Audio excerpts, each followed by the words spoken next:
This is Marketing Jam, a show featuring the brightest minds in marketing. Marketing Jam is brought to you by Cyber Impact, the email marketing platform made specifically for Canadian small businesses. Go to cyberimpact.com/jelly, create a free account, and start sending CASL-compliant promotional emails in just a few clicks. I want to welcome you to the Marketing Jam show. We're really excited today to have Neil Patel with us, coming at us here on the screen. He taught us a new feature today for our show. You're going to notice that both of our backgrounds are blurred.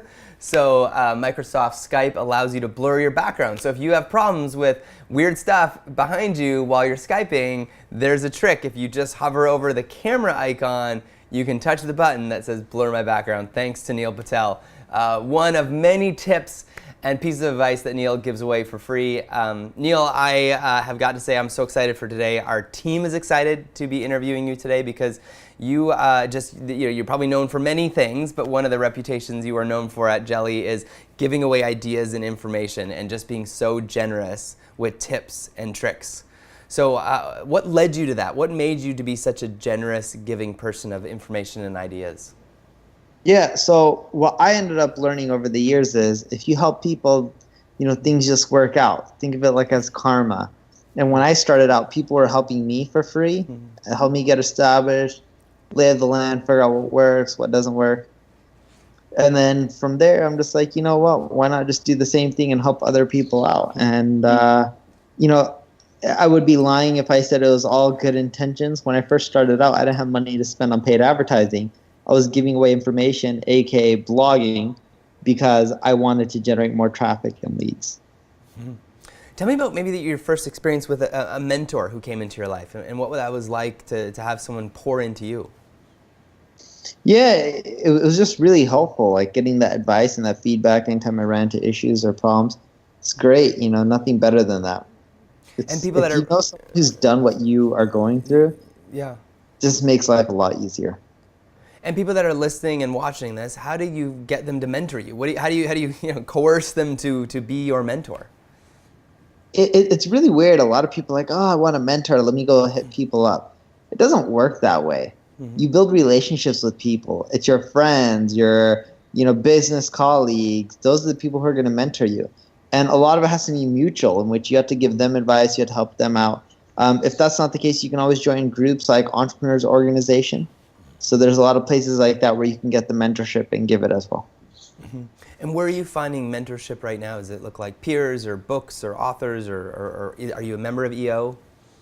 I'm not a member of EO. Yeah. It's a bit of everything. So conferences, events, peer circle, reading. I read a ton. So all of that combined. Cool. Now, I watch a lot of videos. It's like, when people shower, they're just like, oh, what do you do while you're showering? Some people think, some people rush. I turn on YouTube videos. So then I'll listen in the background so I can hear like Ray Dalio talk about the economy, or I can hear about Warren Buffett's investments philosophies, or I may even listen to some other marketing videos from my competitors. Like, I'm constantly learning whenever I have the opportunity. That's cool. And so you basically got Warren in the shower with you and you're learning. So he's mentoring you while you're showering. And it probably can't be too steamy of a shower because you don't want to get your computer all steamed up. Hopefully your bathroom has a fan, right, to take out the steam. Brilliant. Sounds a little bit creepy, but it's a great way to get free mentorship and help. Because it's all about efficiency as well. You're not going to sit down during your workday and be like, let me listen to the tape from Warren Buffett. You're taking a shower. You're not doing shit anyways. Yep. So might as well listen to that advice from Warren Buffett or whoever it may be. It's not all relevant, but it's a numbers game. Like, I listened to a video recording while I was taking a shower a week or two ago from Vinod Khosla, who is the founder of Sun Microsystems, now Khosla Ventures, and he did really well, right? He's a billionaire. And some people love him, some people hate him, because he also blocked off a whole street and made it a private beach or something like that because he could. Okay. I think eventually he reopened it. Nice guy, though. I don't know him. But it was a really interesting concept. He was talking about how people don't give enough equity away to the others who work with them. And he had a really good team at Sun Microsystems, from the people who eventually created Autodesk. They were early on at Sun Microsystems. Eric Schmidt was an early employee of Sun Microsystems. He ended up becoming Nortel, I believe, was the CEO. And then he was also the CEO of Google, right?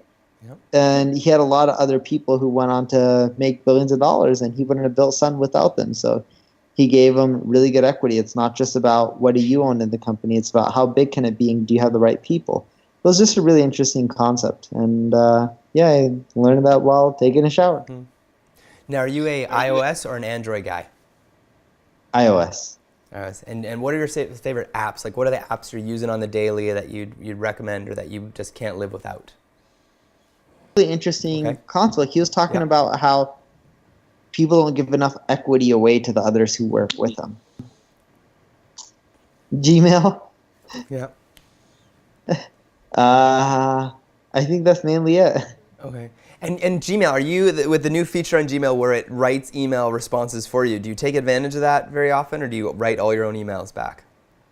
I haven't seen anything that writes emails for you. It'll give you responses, like you push a button and it'll like a sentence. I use that probably 5% of the time. Okay. And I do like when I'm typing on the computer, it tries to pre-fill my sentences. That I probably use like 10-15% of the time. Okay.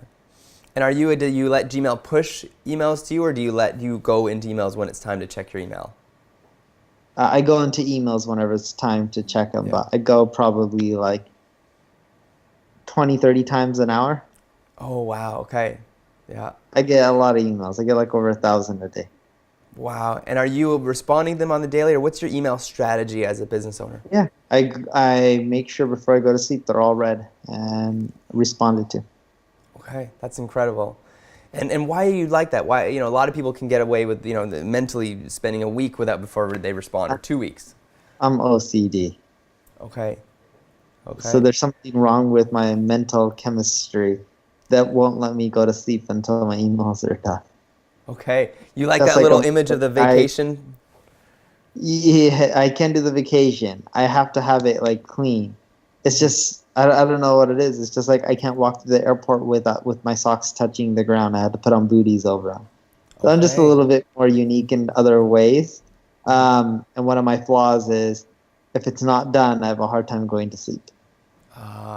Do you love the Gmail app when it shows a little person resting on a lounge chair, that little image there, when you get down to inbox 0?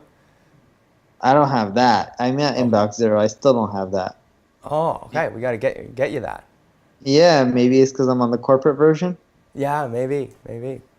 What about books? What's like 3 essential books someone in marketing and in agency life should be reading today, or should have read by now? Repeat the question. Books read. Or 3 books that are essential for someone in marketing to read. Don't Make Me Think. Basic Fundamentals of Marketing. I believe it's another one's 22 or 27 or 20-something Immutable Laws of Marketing. That one's another good one. And in marketing, there is a huge component of testing. And I would read a book by Seth Godin called The Dip. I know it's not about marketing, but it's about entrepreneurship, when to stick, when to quit. You can take some of those concepts and relate it to marketing. That's awesome. Most people will probably read The Purple Cow by Seth Godin, but yeah. Okay. Yeah. Which is good as well. And what about podcasts? Do you subscribe to any or that you'd recommend to people? I have mine, Marketing School. I don't really listen to too many podcasts. I'm more of a listen to YouTube and interviews. Like I love the interview series from like Business Insider or Bloomberg or Recode or some of those TED Talks. TED Talks not so much, although TED is great. It's just I prefer like the Business Insider, CNBC interviews, or Bloomberg ones on YouTube. So tell me about what you're up to today. Like I know back in the day I was a huge user of KISS Metrics, which is so cool to know that you were founder of that, and we used it a lot at the agency I worked at. And today though, you've got a rich history of starting things and doing things. What's a week look like for you? Where are your hands? Where are you still involved? Yes, I spend all my time on my ad agency, Neil Patel Digital, where we help large companies grow faster. We have a NPXL, which is our SMB division. Yeah. And then I have a marketing tool called UberSuggest that I spend a ton of time on. And I'm just trying to create the ultimate marketing tool and release what people are charging for free. It's really cool. And all the companies that you've birthed over the years, Crazy Egg and Kissmetrics, do you keep tabs on them and keep involved in those at all? Crazy Egg's still doing well. I'm still an owner in it. Kissmetrics, not so much. They're not doing well. And I ended up buying out the domain from them, kissmetrics.com. I wrote a blog post, so I got it for $500,000. I'm like, they're getting good traffic, so I bought that, merged it into neilpatel.com. Still keep track of all the old projects. So like Crazy Egg has a CEO who runs it, but it's still doing all right and growing. It's really cool. And as far as like time spent on making all your YouTube videos and your LinkedIn videos, what does that look like if someone's like, I want to be the next Neil Patel, or I want to emulate him? What does that look like, the commitment? I need to create my LinkedIn videos or YouTube videos. How long would I think it took? Yeah, how long? Okay, take a guess. I'm going to say each video you're recording, you're going to commit per video at least 20 minutes per video, but then someone needs to edit it, someone needs to still post it. So whether you're doing them all in one go or you're spacing them out, that's what I can record 15 in less than 2 hours. You can do 15 in less than 2 hours. That's awesome, man. So are you setting aside every week? Are you doing a block of 15 new videos? No. I only publish 3 videos a week, so I don't have to do that many. But what I do is I will just go on, into the studio, record for 2 hours, and then I'm done for the month. That's awesome, man. It's very cool. Very cool. And then are you writing the scripts ahead of time? And someone else edits and posts them up. I don't have to do any of that. Podcasting probably takes me 3-4 hours max a month. Mm-hmm. Okay. And then are you writing them as well and doing the research, or you got a team that's helping you with all the content there? Video? Yeah, and video and the podcast. No, someone just comes up with titles and I do the rest. I don't have scripts or anything. There's nothing rehearsed. I just talk. One take. It's very cool. Very cool. And now here's a question. Have you ever looked at doing a mashup or a team up with Rand, being that fat fishkin, because you're both from the Seattle area? You ever meet up for a Starbucks or hang out by the gum wall? No. It's Seattle's. There's so many tech people in Seattle. Yeah. He's working on his new project. I'm working on my own stuff. My stuff is probably competitive to Moz, which is his old company. Yeah. And then Bill's down the road too, right? He's hanging out in Seattle, Bill Gates. So you might run into him. I never ran into him, but yeah, he definitely lives in Seattle. He lives in Medina, which is right across the pond. Cool. I remember I visited Seattle for a conference, and it was at Microsoft, and it was they had a huge Xbox display, and I was like, and there was an Xbox testing facility on campus. I just thought that was the neatest thing, right in your backyard. Yeah, Xbox used to do really well. They've been declining, I think, over the last few years, but yeah. That's cool. Now, what are some of the trends that you're seeing coming up in this next year in marketing? Like things that people should be watching or monitoring or keeping tabs on? Sure. So one, it's all moving to voice search. 50% of the searches by 2020 will be voice search according to ComScore. Not too many people are optimizing for it because it's not sexy, but it's going to happen. 2, SEO and search and marketing is going to move to brand awareness. Facebook is worried about face news. They want to promote brands more. Google is worried about crap content. They want to promote brands more. So building a brand is important.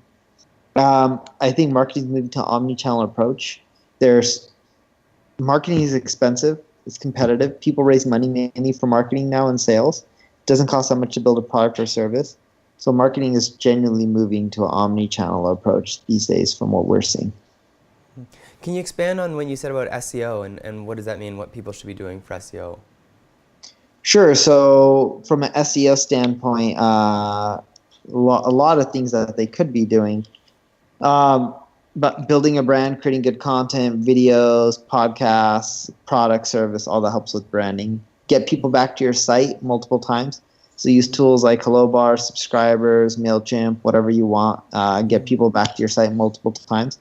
They say in marketing, rule of 7. Someone needs to see your brand, identify it, relate to it 7 times before they convert or they purchase or they become a follower. So keep getting people back. You need to participate on the social web. That helps a lot with SEO. You need to update your content often. Now there's over 1 billion blogs. That's roughly 1 for every 7 people. Too many pieces of content out there. Too many blogs. So those who update their content, their old piece of content, it helps them keep their rankings. That's great. What's the kind of biggest shock that you see that people are not doing today when you meet a business or you meet a small to medium business or a large one? What are you like so blown away that why have you not been doing this?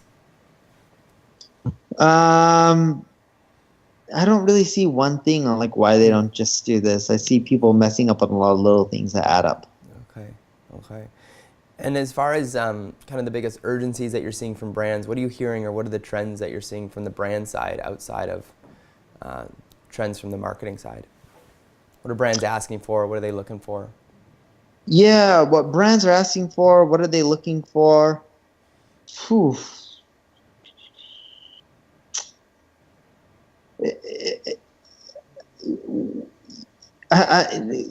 It really ranges because each vertical is different, right? Like a brand in the shoe industry is looking for something that's totally different than a brand in the B2B sector.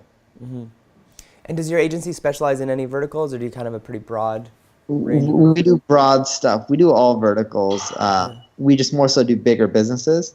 But yeah, in general, like the big thing that we're seeing right now is out of everything, everyone is moving to Omni-Channel right now. And not just in the US, globally. Used to be where you create a company and you're just like, yeah, I want some traffic from Google, get some customers in the US. Now everyone's all about global expansion. It is like the thing to do. How can you go to India, Brazil, all these regions before they blow up and spend a ton of money? That is where there's a shit ton of money to be made. And for those that maybe don't use the term omni-channel very much or don't understand it, could you describe it in kind of terms of how people get it? Think of marketing as a multiple channels. You can't just use SEO. Businesses were built before on one channel. Facebook, what do you think their main channel was when they first started? If you had, like how Facebook was advertised? Okay, referral, right? So Facebook would you sign up, invite all your friends from your address. That's how they blew up. Dropbox, similar referral program. Quinn Street was a multi-billion-dollar company or $1 billion plus. SEO, TripAdvisor, Expedia, a lot of these guys just SEO or pay-per-click. Now you got to leverage social media marketing, SEO, content marketing, banner advertising. You got to do everything. Remarketing, push notifications, email marketing. The space is just too competitive. You got to leverage all the channels to do well now. Okay. So whereas before, would you say you could focus on 1 or 2 channels, but now you got to focus on like 10 to 20, would you say? That'd be a good way to describe Omni? All the major ones, yes. Okay. And where do you see the marriage between like traditional marketing, like out of home, newspaper, radio, and digital? Wait, repeat the question again? Yeah. Where do you see where there can be good marriages, like good working together between digital and traditional marketing? You can end up doing campaigns like on newspapers saying like go here and put in a unique URL, but I don't really see that as a good marriage. Where I see the good marriage is you just blanket everything from offline to online. So with Expedia, we ended up doing an experiment, or they more so did an experiment. I was there to see the results. When they ran television, banner, billboards, whatever you want to call offline media, their pay-per-click cost started going down, in many cases by 20%, which adds up sometimes 10, sometimes 20, sometimes 25, 30. It really ranged depending on how hard they pushed offline. But everyone already knew Expedia. But they found that just by keeping your brand top of mind, everything, the conversions through everything just started going up. And when we talk about omni-channel, the one specific channel being like PR or earned media, what do you see earned media's role in this coming year and the importance of it? Yeah, I think it's great. We even have a earned media department in my agency. Have an awesome VP of earned media and good team as well. But content, SEO, all that kind of stuff is really important, right? And when you look at that kind of stuff, if you provide amazing value, you're going to get the traffic. People are just too lazy to create the value. That's awesome. And as far as maybe brands that are listening, what kind of brands do you serve and your agency? What would be a good fit for brands that are like, man, I should reach out to Neil Patel's agency because I think he could help us? Anyone. We're really upfront. We analyze the business first and we just tell you if we can help or not. You got to be at somewhat already have revenue. Like if you're under 10 million in revenue, it's really hard for us to help you because the ROI isn't there.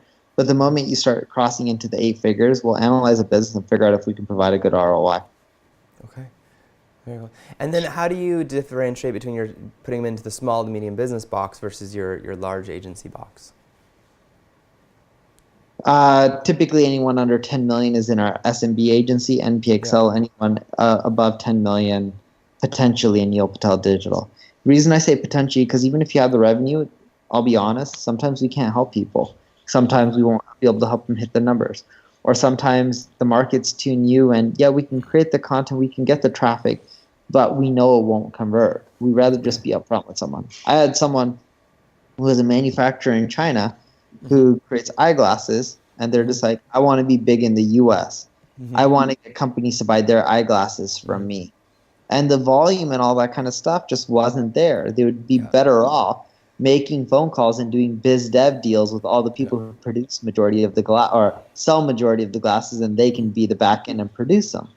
And that was their business model. They didn't do the phone sales, but their business model was, how can we get all these potential leads online? They didn't want to sell one glass. They wanted someone to buy like 1 million glasses from a year.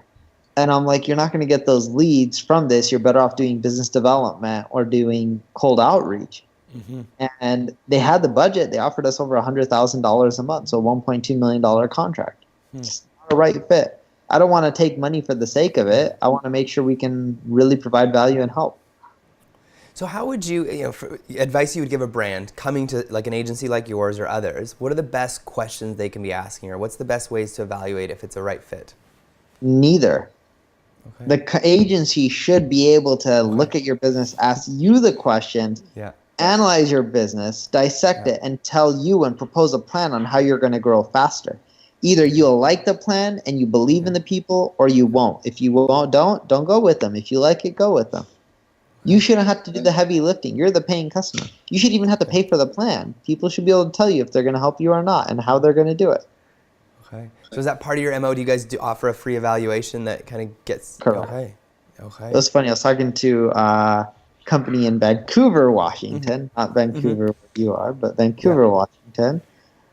And they had a loan business, almost like a payday loan business, but not quite there. And they were just like, so how much? We were on the call with them, and they do well in revenue. They're just like, how much is it going to cost for this proposal, this plan? And we're like, nothing. We'll audit your business for free. We'll tell you if we can help. Wow, that's really cool. And as far as like people picking agencies and deciding between them, you recommend people getting 3 quotes, 5 quotes, or just meeting in person and figuring out what's the best way for someone to get to know an agency or if they're the right fit? It can work either way. You can get 5 quotes, 10 quotes. More so I look at the plan. It's not about the quotes. It's about the plan and how fast someone's going to make you grow. I know people who charge $5,000, and I know people who charge $50,000 or $100,000 a month, whatever you want to call it. Yeah. Sometimes the people who charge $5,000 produce better results. Sometimes the people who charge $100,000 a month produce better results. You have to look at the plan that's presented to you and look to see if it hits all of your objectives and goals. That's awesome. Now, just switching gears here, as far as like SEO software today, what are some software that you recommend for some businesses, like small to medium businesses, to be using today that helps monitor their SEO or track Uber suggests, all free. Okay, tell me about that. Tell me about the software.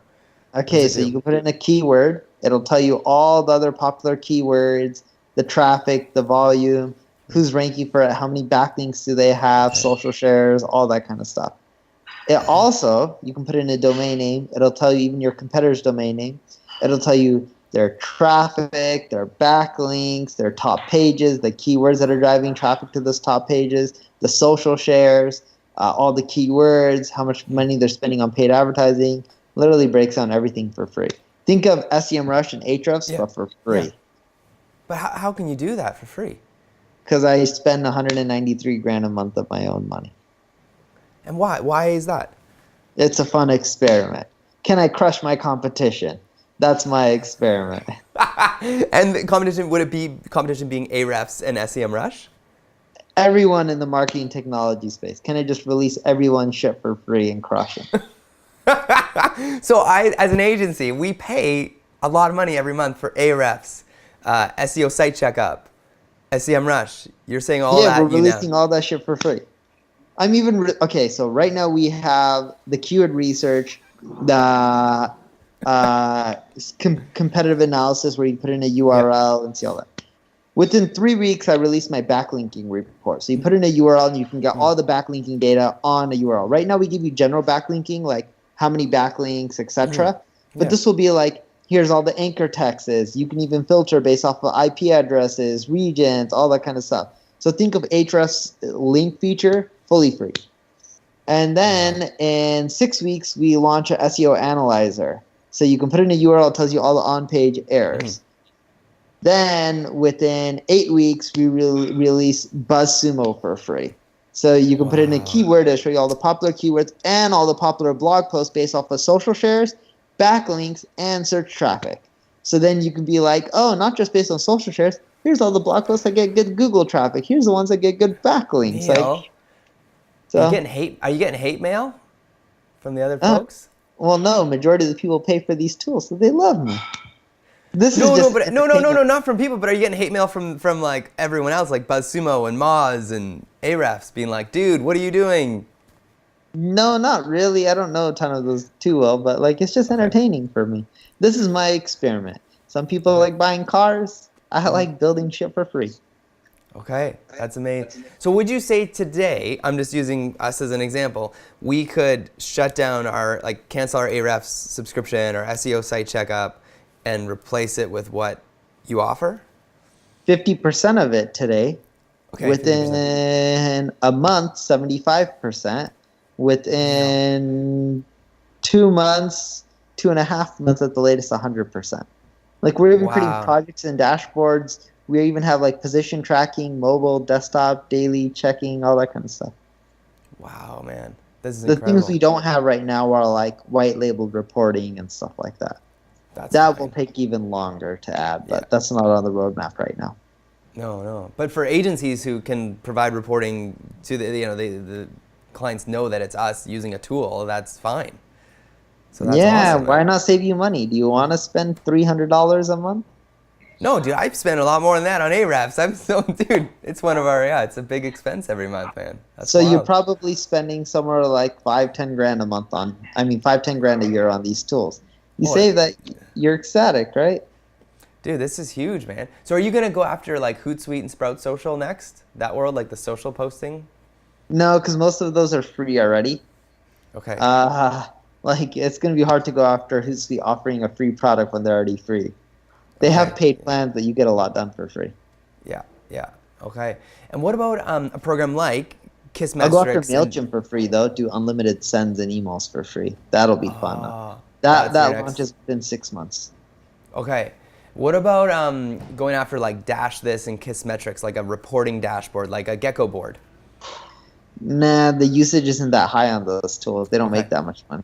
Because you've been there. You've been in that space. I've been there. I'd rather go after really big markets. Yeah.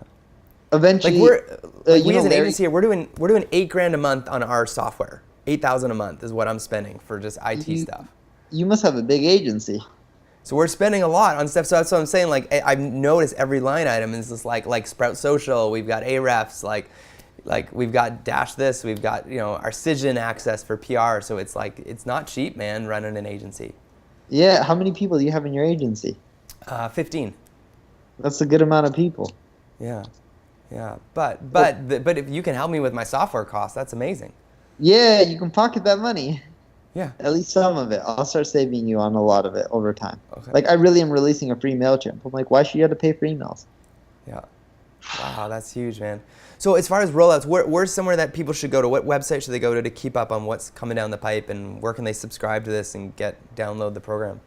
Ubersuggest.com. Okay. It's all there. All there. Okay. Neil, you are that is true disruption, the fact that you're offering it for free and you're wanting to just do it because it's as an experiment. That's pretty cool. And my shit's more usable. Okay. Have you had anyone do like a comparison chart yet for you, like doing a little infographic comparing you to the Ahrefs and Moz and other ones? No, but they will, because then I'll have all their features. Okay. And then then that's when this stuff will hit the fan, right? Yeah, it'll be like this. Oh, it costs $199 a month. Me, free. Oh, this costs $100 a month. Me, free. And you come with really cool videos because Rand's not even doing his whiteboard videos anymore. You actually have cool video. That's right, because he's no longer at Moz, right? So I forgot what, I think Spark Toro, I think is his new company. Yeah. He still has the mustache though, which is cool. Yeah. Do you think you'll ever pull out a whiteboard in one of your videos? No, okay. You're keeping it real. You're keeping it like Neil's brand. Yeah, I'm just not even the problem with the whiteboard is it takes a long time to create the whiteboard and then you got to film it. I'm all about efficiency. One thing that I am working on though is doing a weekly live presentation. So instead of speaking at all these conferences, why not do an hour presentation a week that just teaches a new marketing tactic? Or 30 minutes or 20 minutes, however long it takes, and do that on Facebook Live, YouTube Live, Instagram Live, all of them at once. Wow. Well, if you ever make it up to Vancouver, like Unbounce does a CTA conference every year, it'd be cool to see you in the big city and to meet you in person. It'd be really great. Yeah, Unbounce is big now. They probably have like 100 people. Yeah. And their events every summer. They do an incredible job with their CTA event. It's call to action. It's a great event. So. Yep. It's awesome, man. Well, thank you for your time. This has been, my mind is blown just from a personal level, and just I'm so eager and excited to see what you continue to put out there, man. I appreciate all your generosity and your giving to our industry, and really also what I love about it is that our industry is awesome, and the fact that you're kind of taking the veil away from all these people who have been selling snake oil in the SEO world or doing some really kind of mischievous stuff. I love that you are, affirming that we are educated, smart professionals that are doing real work. So it means a lot to me professionally and personally. So thank you, Neil. Thank you. Yeah, no problem. And thanks for having me. Yeah. And anyone else who is watching at the moment, this was Neil Patel on the Marketing Jam show. So keep an eye out for the things that Neil continues to put out there. Check out what he's doing at his agency and for the SEO tools that you can get for free, which I'm going to be checking out right after this interview. So thanks again, Neil. Bye, everyone.